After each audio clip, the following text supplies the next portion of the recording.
beans, hello and welcome to episode 8 IkkyDoot Streams Minecraft modded. This is a problem. Look at that. This is a problem. There's no space. I'm running out of space in everything. Ever. Fish don't belong in this box, but they're going in that box. Oh my days.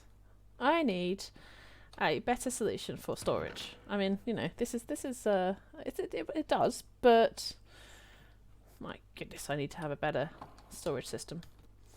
Anyway, hello, we're back on the normal schedule of things again. Thank you for bearing with me last week. Thanks to the old Twitch issues, and also having a party to go to on Friday. Did knock things out a little bit, but we are now back on the regular schedule. And as usual, have plenty to do. Plenty. As usual. So, I don't really know what we're going to do this time. But last time, we finally got our sand machine thingy-me-bobby, where we would wash sand and turn it into clay, is now going. Admittedly not very fast, but that's our source of clay happening. So all we need to do now, really, I mean, I say all we need to do, is pop down one of those strainer bases in here, because I intend to keep this river bit. So pop a strainer base in here and have it so that it goes automatically into this barrel. But as you can see right now, not really any worry about getting it in there faster, because we've got a lot in there anyway. So for now it'll do. We'll just hand put it in there for now. But yeah, possibly move that sediment strainer base over there to join it up to the mechanism that we are going to be constructing this way. The other thing is to get our kelp farm to join up over here. So to bring all of that that's currently sitting in that box and bring it across here to then be conjoined with the clay, potentially. I mean, you know, swings and roundabouts. In the meantime, though, I've been grinding up some of the old iron. So you saw me make this last time. This is the millstone. I don't think this is its living spot, only because there's not really any space to automate it. But for now, I'm just chucking stuff in there and then right-clicking to get it out. So, I mean, it's all it needs to do. As you can see, you just ling it in the top and it does a little thing there with the particles and just grinds it all up. So I can then chuck that into our smelter and get more for my money. Maybe. Possibly, but yeah. So we'll leave that running for now and just visit every now and then. I think we want to get some more like conveyor belts going, and possibly one of those contraption thingies so that when it spins round it collects it. So let's see if I can show you that real quick. Let's search on create in the JEI over here. You've all seen me do this before, so it's nothing too crazy. And it's this guy here. This is what's going to help us get the kelp out of that machine. So if I hold W to ponder, I'm pretty sure I've shown you this before, but yeah. So basically, this component can interact with the storage without needing to stop the traction. So it'll go round until it meets the connecting point of it, and then it'll pause to pass enough across, so then you can link it with another like conveyor belt and get it all the way over to where you actually need it. Because once we've got the clay and the kelp, we're on to the next step, which is the mixer do thing, because then we'll be making the algal blend. Once we can make the algal blend, we can then cook it into the bricks and then combine it with the andesite, which is going to be probably the most difficult one, which is going to be a pain in the bum. Some kinetic mechanisms, surrounded it around our lovely andesite casings, and made some andesite machines, which is the base unit for all of these things. To make the portable conveyor, portable storage interface, you just pop it into the stone cutter, and there, and you get 2. So 2 for the price of 1. That's that jobby done. So we've got that one there. As I said, that one's the one that's going to help us get the kelp out of the kelp farm. Now that we're actually getting stuff out of the kelp farm. What is the other one that we needed? I think that's it for now. If we focus on, oh no, possibly making some more kelp, like some more mechanical harvesters as well, because then we can expand the amount of kelp that we are collecting. Cool. Right. We'll probably be back in here again in 5 minutes because I forgot something. Don't panic, don't worry. So I'm on my kelp farm here, which is the simple little, you've got the mechanical harvesters here attached to an arm, which then goes up to the radial sachet with a mechanical bearing, if I can highlight it, there you go. Mechanical bearing and windmill bearing. So we're just going to cheekily, I can't remember if I need to stick this, so I'm going to stick this because it'll look stupid if it doesn't. Glue, stick, glue, stick. Like so. And we're just going to take the other two mechanical bearings, glue, and then sticker. So now we've doubled our farm. Admittedly, we probably need to put some more kelp under here because, you know, at the moment it's only going to be harvesting what it's got access to. But there's no harm in making the farm a little bit bigger because, you know, it'll start growing, it'll start collecting a lot more, and then we'll get a lot more bang for our buck, which is all what it's all about, really. So we're going to get that planted and leave that to grow. It is a little bit like a cooking program sometimes, is pop it in the oven for 30 minutes, halfway through, take it out, stir it, more kelp. There we go, that'll probably do, won't it? It's not the most efficient farm because I have got spaces, but you get the idea. As long as you've got enough to keep going and keep working, you can't really do it wrong. So, right. Back up here onto the machine. And now we're going to do some jiggery pokery. And I wonder if we do it coming up from here. So, we're going to take the first half of our jiggery pokery, this thing, the portable storage interface, and stick it. Not there. I told you. Stick it there. Okay. So as you can see, that is now facing in the upwards variety, right? Right. Good. Now all we want to do is get some more planks because we're probably going to need a few. We're probably going to need a few planks. So we now want to attach 1 to 2 blocks away the other half of it, because if you remember from the little video thing, blah blah blah, it needs to be kind of within 1 to 2 blocks. There you go, 1 to 2 blocks in between, so that when it comes round, it can reach and connect with the other one. So what we need to do, though, is we're not going to do it sideways. We're going to do it up and down, because I like complicated. So 1, 2, and then we go haja. Oh, really? Still. There. So now when this comes round, it will connect to that. So it'll pause briefly and then connect to that. That's the hope anyway. And because this is all connected to the same arm, this shares its storage with this. So it'll just automatically, hopefully, fingers crossed. It's always a bit of a guessing game. Right, let's set this guy going again. It thought about it, didn't it? Look, it did work. Well, we'll get a better view of that in a second. Because what should happen is we should see kelp fall out. If that's the case. What did I just hear break? Oh well. Probably nothing. Probably nothing important. Here we go. Coming around again.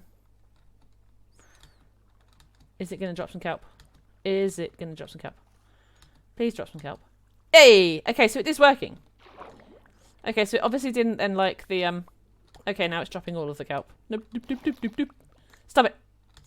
Okay, I've just reversed that for now so that it stops dropping the kelp because no. Because no.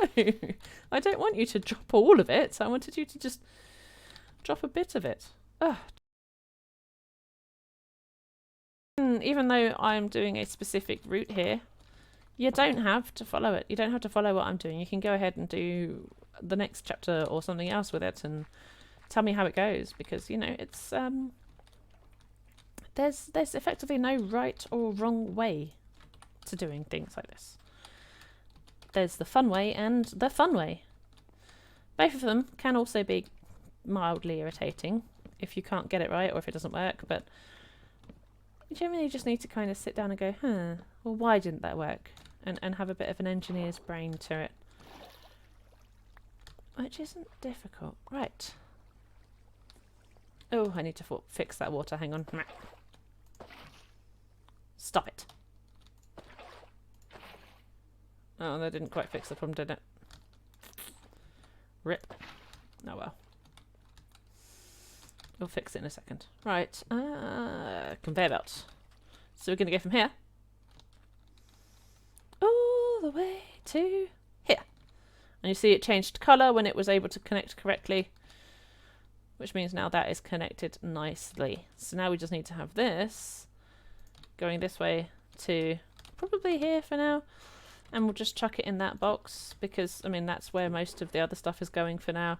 And at least then we've got a place to connect, like, collect the stuff. Although, currently one higher than it needs to be, so maybe we'll just pop another barrel down. Barrel on top of a barrel. Inception. And it's like funnel into... It'll work. It'll work. There. Ta-da! So then we've got that one collecting up all of the... I can't click on it there. All of the clay and various. And then we've got this one over here that's going to be collecting all of the kelp until and before we make the actual mixerificator, which is going to go here. Right, bear with me one moment. We're going to go for a shaft there, a cog there, but then we want it to go the other way. Right there. I'm probably doing this all wrong. No, wait. I'm actually doing this right. Look at that. I spoke too soon. There. Ta-da! Because you always have to have the two rules. So if you've got one cog going one way, one cog then will go the other way. So this one's going clockwise, this one's going anti-clockwise. So if the belt's going in the wrong direction, just find a way to put two other cogs together and you'll get it going the right way. Right, that is now working. So if we come back over here to our cheeky little andesite funnel, excuse me, what is this? No. No.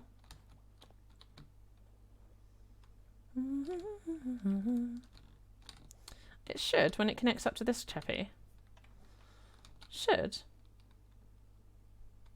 spit out some kelp. Should. Because it does the connecty thingy.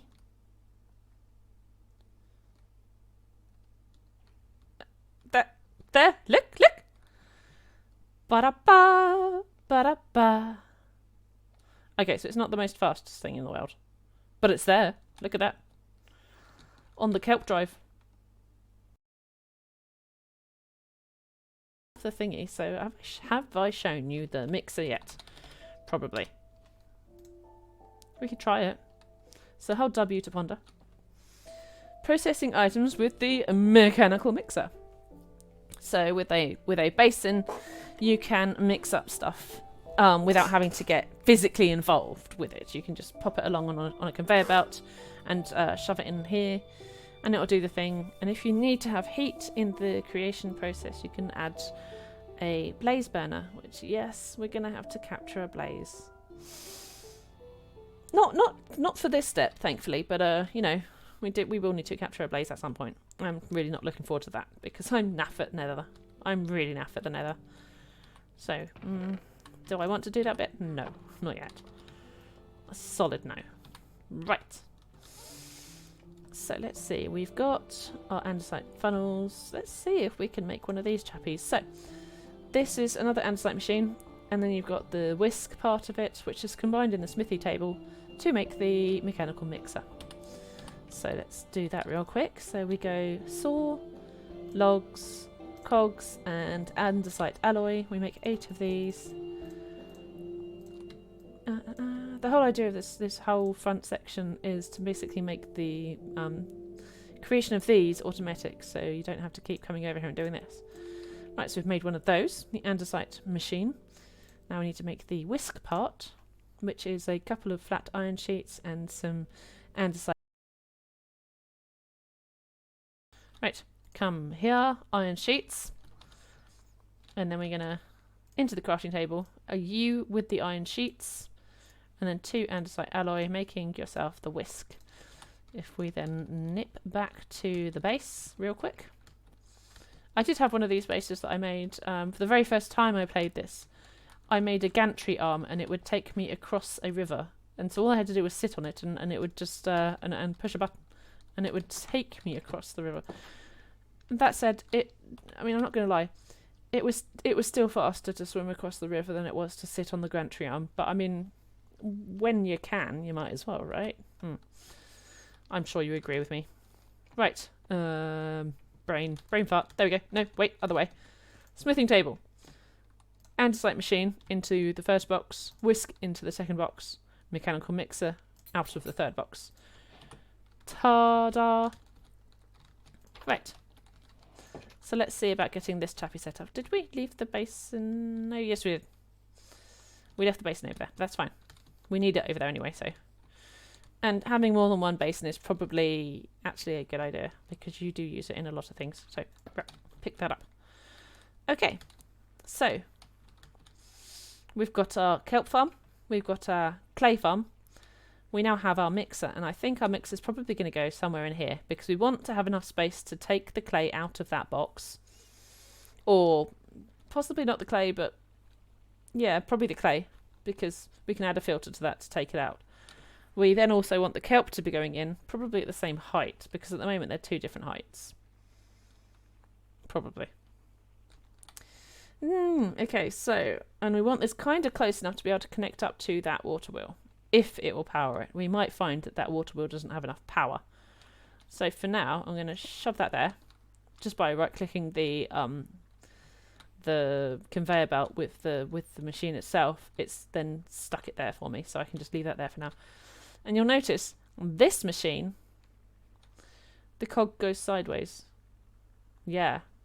This is why we need to use things like this with the gearbox so we can change the direction of the cogs, because over here, the way to operate this one, it goes into the back of it, job done.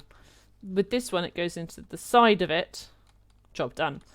That one over there, the latest one that we've made, you have to have the cog going sideways. If you see that, you can see the cog here.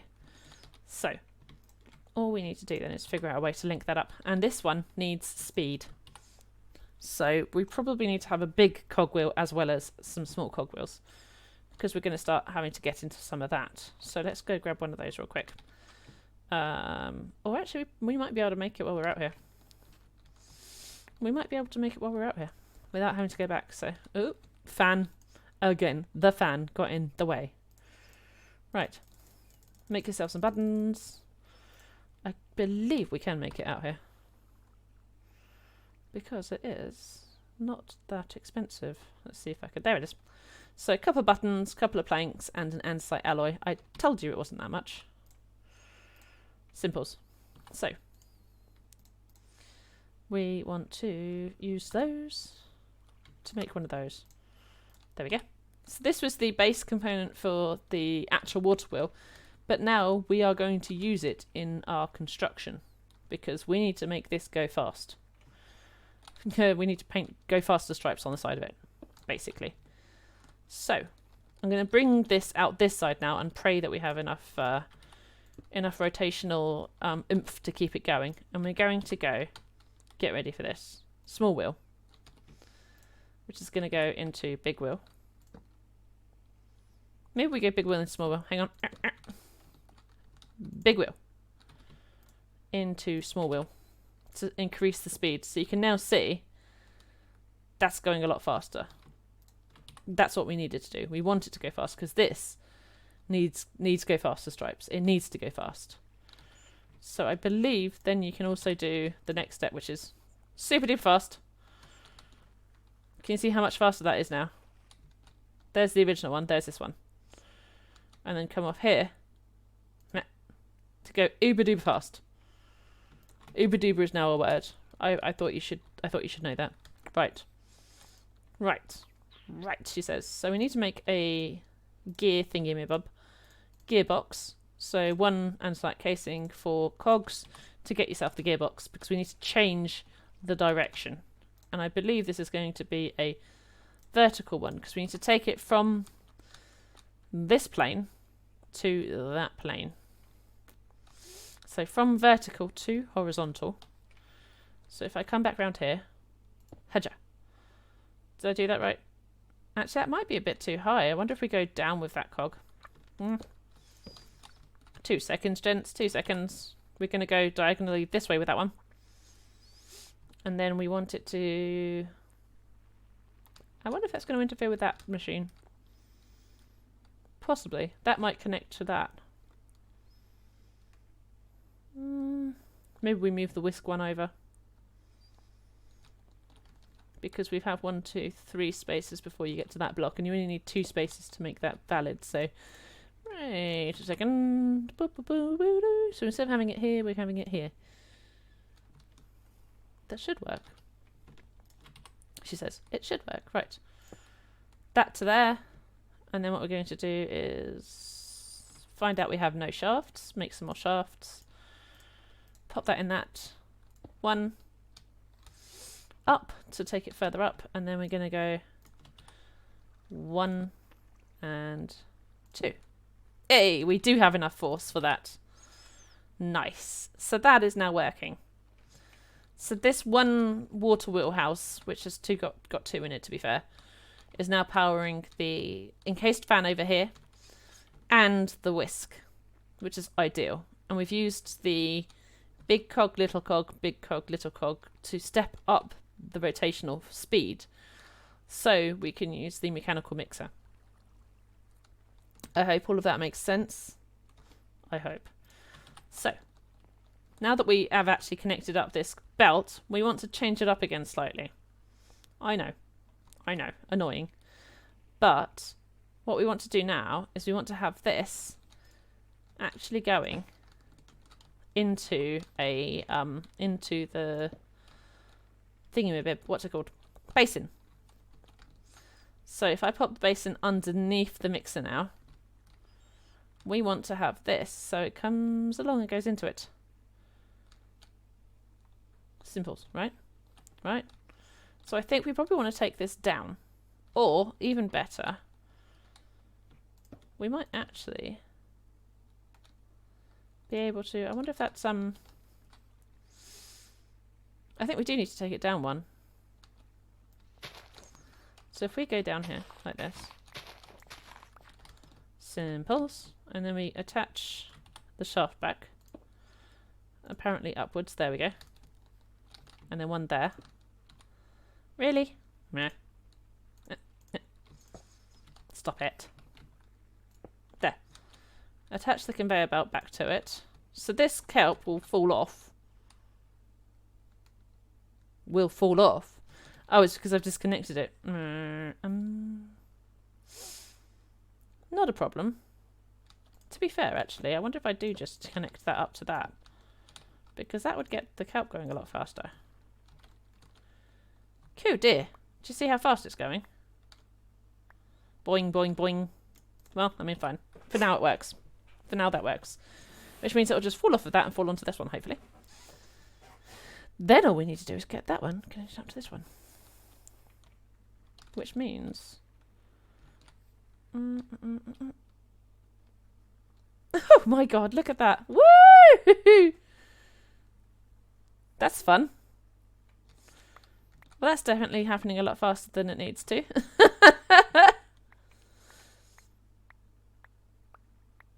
Boing, boing, boing, boing, boing. Okay, so we need to get that connected to this one. Which means I wonder if we... That one's going through there like that. But we want to get it to turn a corner again, don't we, really? Kind of. Oh my days. This thing's gone mad. Do you see this, chat? Oh my god. Stop it. How do I stop it? No. No! Kelp overdrive. Well, at least now it's going to sort of snap to the...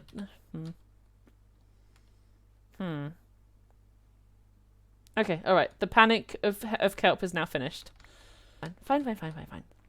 always obey the double cog rule. So one there, and then one there. Really? There. Always obey the double cog rule. Because it usually works. So then we go and we turn that back to a sideways one. And then we plop that there. Which, yes, it's turning the right way. It is actually turning the right way. So if we then chuck that there. Oh, look at that. That is now going the right way. Thank the Lord. And then we just attach a andesite funnel there. And it gets into the basin. So, recap all of that. Because that was quite a lot of exciting. Quite a lot of exciting. Or at least in my world. In my world, that was exciting. Yeah. Sorry. So, Kelp Farm has been extended. We've now got 4 mechanical harvesters along the front. I know. Ooh, we're pushing out the stream here. Which connects to the portable system interface. So this little thingy bib here that you're going to see go down in 2 seconds is the portable storage interface. So it will stop briefly, unload. As you can see there, there's the kelp going. Not many, admittedly, thankfully, because a moment ago it was loads. And then it bounces off of that one and into the other conveyor belt, taking it to the required level for it to then get into the basin. Oh, we've done it right, we've done it right, we've done it right. Okay. Celebration over, because we've still got something else to do now. So take that off of there. Take that off of there. Because what we need to do now, just to make things doubly complicated, is take the clay from this box and see it get into there. So let me show you what happens if I just stand here. And because you can, all of these machines will work manually as well. So if I stand here and just chuck the clay in, you see that? The whiskey thingy goes down, mixing it up, and makes the algal blend, which is what we were trying to do. See? So once you have the algal blend, you can bring it out this way and take it so it will get fired rather than having to pop it through a cooking thing. That is working beautifully. Look at that. Oh, I'm so chuffed with that little kelp end of it. Admittedly, this side isn't as fast as this side, so but anything that's inside of here now, inside of this basin, is just gonna sit there. It's just gonna chill out there for forever if it must do. So it's not like you have to worry about it despawning or whatever, because things that are on conveyor belts will not despawn. And once this basin gets full, the kelp will just sit here and wait until it has its turn in there. So you don't ever have to worry about it despawning. Thankfully. Chuck those in there for now, so that it's at least mixing and doing its thing. There we go. And then we need to pop a conveyor belt in here. And it may very well be that we need to move this whole thing back 1 or 2, but for now it'll do where it's doing. So another shaft. 1, 2. And the mechanical belt. 1, 2. And then struggle for space. There we go. It's getting a bit tight in here, isn't it? This is why I do believe this is not the final resting place of all of this, because yikes. So I'm going to take that out. And that's actually turning the right way.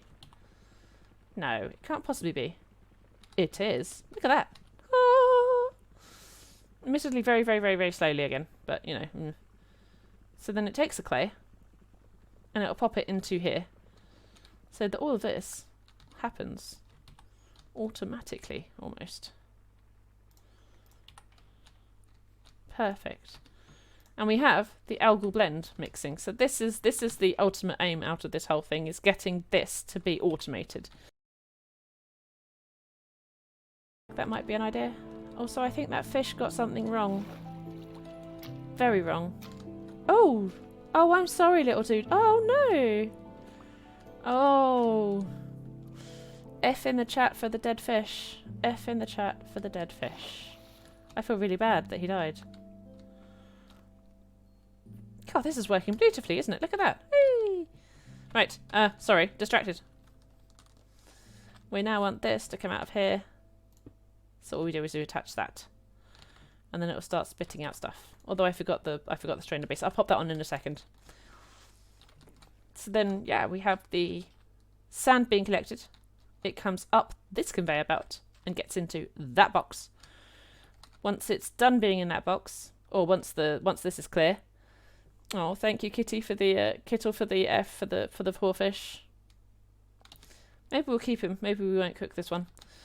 So it gets out of that box once this conveyor belt is got space for it and turns into clay.